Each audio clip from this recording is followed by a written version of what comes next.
Hello everyone, welcome back to my channel, the place where we talk all things records. So today I'm going to be showing you another copy of Let It Bleed in mono that I got.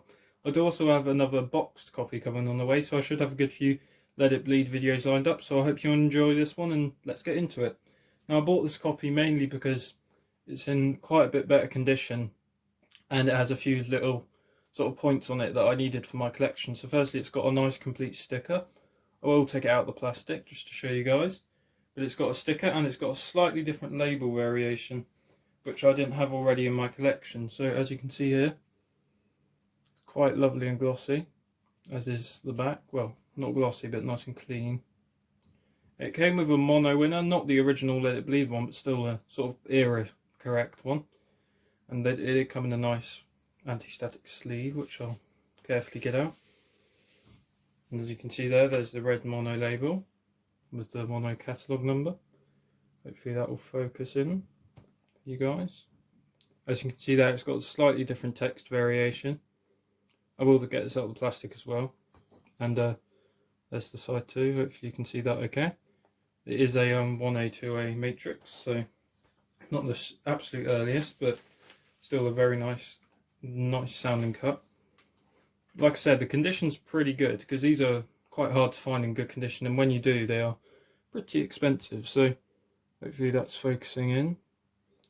This is the earliest label variation or text sort of font variation, I believe, because I use the Stones on Decca website, which I've mentioned quite a few times as it is an excellent site.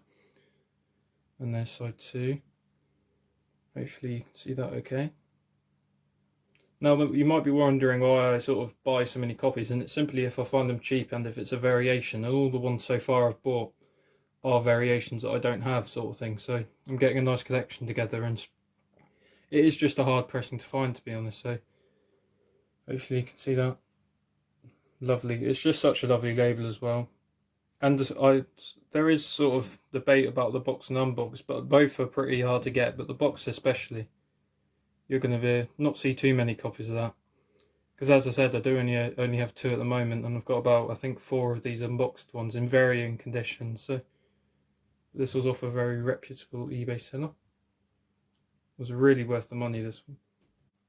Hopefully you can see the label slightly better there, because I realised it was a bit far away now. Try and get a matrix number in there as well. Might be a bit hard, but as you can see there, hopefully you can see the little 2A in the corner there. But I am just going to set this down for a moment because I'll explain about the sleeves. Now you can get a sort of few Let It Bleed sleeves. Regarding the sort of 60s pressings, you get like the Upton Printing Group, the Senol, the Printed in England, and then the 70s ones are like Cloughton Baker. But this one has an Upton one. It's got sort of a medium gloss, and the stickers are sort of 69-70, but they can be on anything really, and sometimes you get them on the back. But I'll show you the wording on the back, which hopefully will show up okay. It might take a few tries, but there we are.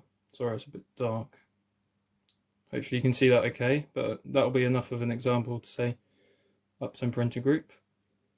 Now I've got a sort of Let It Bleed Made in England sleeve as well, because it's from my boxed copy. And I'll just show you the difference between the gloss and hopefully be able to show you the writing, but it might be a bit hard. Hopefully you can see there it's a lot heavier, sort of laminated really. It's not like, it's glossy, but it's laminated. It's not just sort of the other way around. And this one has this part of a sticker as well.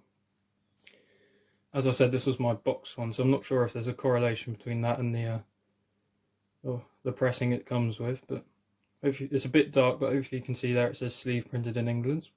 Doesn't give a specific company, but the Senol ones are definitely the hardest ones to get, I've found, because I've only seen like a couple for sale on eBay recently, and easily the most common are Upton Printing Group, and Printed in England are sort of in the middle, because you don't see like a hell of a lot of them, but they're not that hard to find. They're pretty sort of commonplace. But hopefully you've enjoyed seeing this copy of the album. I think it's probably my best condition copy yet, because although it does play with cracker, it plays all the way through, and either way I've got a nice cover out of it, as I said, with a period correct sort of mono in it. It's not the original to the album, but it's still nice to have a period correct one rather than a plain sleeve. And hopefully this has helped you maybe identify one of your variations, and stay tuned for the boxed one that I've got on the way, because hopefully you'll enjoy that as well. So thank you for watching.